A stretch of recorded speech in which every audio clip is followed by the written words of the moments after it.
So hi everyone, welcome back to my YouTube channel. कैसे हो आप सब और कैसी चल रही है पढ़ाई? आई रियली विश कि सबकी पढ़ाई ट्रैक पे हुई होगी, और नहीं होगी तो ले आओ, क्योंकि मैं तुम्हें बता दूं लास्ट के आई थिंक 40 कुछ दिन बच गए हैं अब, and this year is going to be and super soon.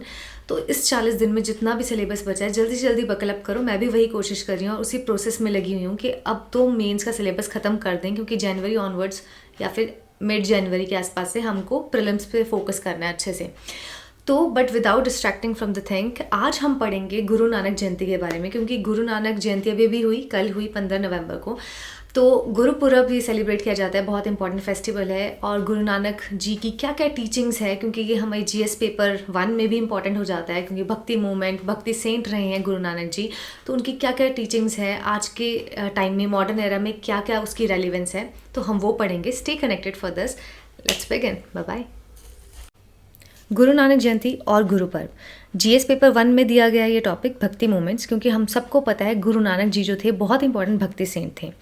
तो इस बार जो उनकी बर्थ एनिवर्सरी रही है वो है 555th बर्थ एनिवर्सरी। उनका जन्म हुआ था तलवंडी में, which is right now in Pakistan, and 1469 में। He was the founder of Sikhism, बहुत बड़े रेवोल्यूशनरी लीडर थे। He challenge caste discrimination, he was against idol worship, जितनी भी रिचुअलिस्टिक प्रैक्टिसेस थी he was against this also. ठीक है। उनकी जो डेथ हुई थी वो हुई थी 1539 में पंजाब में करतारपुर में। जितनी भी उनकी टीचिंग्स है they are enshrined in Guru Granth Sahib, which is a Holi scripture of Sikhism. तो आइए देखते हैं उनकी क्या क्या टीचिंग्स हैं और वो हमारे मॉडर्न एरा में कैसे हम उसका यूज़ कर रहे हैं। तो सबसे पहले था oneness of God and humanity. He emphasise the concept of Ek Onkar Satnam, that is there is only one God और that is only one creator and one truth. तो सबसे पहले उन्होंने दिया oneness of God and humanity, कि एक ही भगवान है, इस बारे में उन्होंने बताया। Second is equality and brotherhood, and he advocated for a casteless and egalitarian society. उनका मानना था कि कास्टलेस सोसाइटी होनी चाहिए, एक इगैलिटेरियन जहाँ पे सब एक समान है। तो इसीलिए उन्होंने कुछ प्रैक्टिसेस शुरू की। फॉर एग्जांपल प्रैक्टिस लाइक लंगर उन्होंने शुरू किया, जिसका था लाइक कम्युनिटी किचन, जहाँ पे ऑफर होगा फ्री मील्स, जो सिंबलाइज करेगा हमारी इक्वालिटी को। सेकेंड उन्होंने शुरू किया पंगत। Pangat is like eating together without distinction of caste और सोशल स्टेटस। भले आप किस सोशल स्टेटस से हो, आपकी क्या जाति है, उससे कोई फ़र्क नहीं पड़ता, सब एक साथ खाएंगे। तो पंगत जैसी प्रैक्टिसेस वो शुरू किया उन्होंने। थर्ड इज़ संगत, दैट इज़ कलेक्टिव वर्शिप। तो इक्वालिटी एंड ब्रदरहुड को प्रमोट करने के लिए उन्होंने कुछ प्रैक्टिसेस शुरू की, जैसे की थी लंगर, pangat and sangat. And third is honest living and hard work, जिसको बोला जाता है kirat karni. He urged his followers to earn an honest livelihood through physical और mental labour while upholding moral and ethical principles. कि ठीक है, आपको अर्न करना है, भले आप फिजिकली काम करके करें या फिर मेंटली अपने दिमाग को यूज़ करके काम करें, बट उसके साथ साथ आपको अपनी मॉरल वैल्यूज़, अपने एथिकल प्रिंसिपल्स को नहीं भूलना है। You have to stick with your morals also. Fourth is sharing and community service, Vand Chakna, that is share the earnings and resources with the needy. कि ठीक है, आप अर्न करें, that's well and good, but अपनी जो अर्निंग्स है उसका कुछ % आप शेयर करेंगे नीडी के साथ, in order to uplift others also. तो इसीलिए उन्होंने शुरू किया था ही institutionalised Dasvandh, that is donating 1/10 of one's income to support the community welfare and uplift the less fortunate.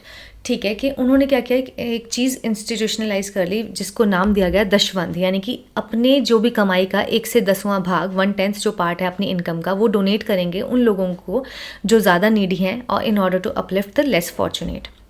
तो कितना अच्छा प्रिंसिपल था, ये भी उन्होंने शेयर किया है। फिफ्थ इज़ नाम जपना। वो कहते थे कि spirituality and responsibility of this worldly responsibility go hand in hand.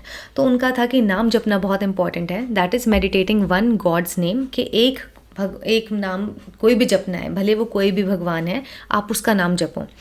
And in order to stay connected with the divine while performing और फुलफिलिंग वर्ल्डली रिस्पॉन्सिबिलिटी। ठीक है कि आपको इस संसार में रहते हुए सारी रिस्पॉन्सिबिलिटीज़ पूरी करनी है, but stay connected to the divine, the supreme power. And he thought that spirituality and worldly duty go hand in hand and should not be viewed as separate pursuits. उन्होंने बहुत इंपॉर्टेंटली बताया कि ये कोई separate identities नहीं है, ये दोनों एक ही चीज़ है, and they go hand in hand. And sixth is rejecting the ritualism and blind faith. ये भी हमने ऊपर भी बात की कि आइडल वर्शिप के अगेंस्ट थे। He opposed all the ritualistic practices. He said true devotion comes from within through love, selflessness and ethical living. ये हम बात कर चुके हैं। Seventh is gender equality. He stress that man and women are equal before God. और इन्होंने एक बहुत इंपॉर्टेंट चीज़ बताई है कि कितना अच्छा लिखा है। He declare that why call her inferior who gives birth to king. तो ये सारी चीज़ें उन्होंने लिखी गई है, उनकी टीचिंग्स है ये सारी, कि कैसे उन्होंने जेंडर इक्वालिटी को प्रमोट किया है ये बोल के कि why call her inferior who gives birth to king, right, और किंग्स। तो this is the relevance of Guru Nanak जी की जो टीचिंग्स है। अब देखते हैं कि क्या the relevance of Guru Nanak Dev's teachings in today era, ठीक है, अभी हम कैसे देख रहे हैं। तो सबसे पहला देखा जाए तो सोशल इक्वालिटी के लिए उन्होंने बहुत इंपॉर्टेंट चीज़ बताई, जैसे उनका प्रिंसिपल है इगैलिटेरियनिज्म, कि सब एक समान है ना।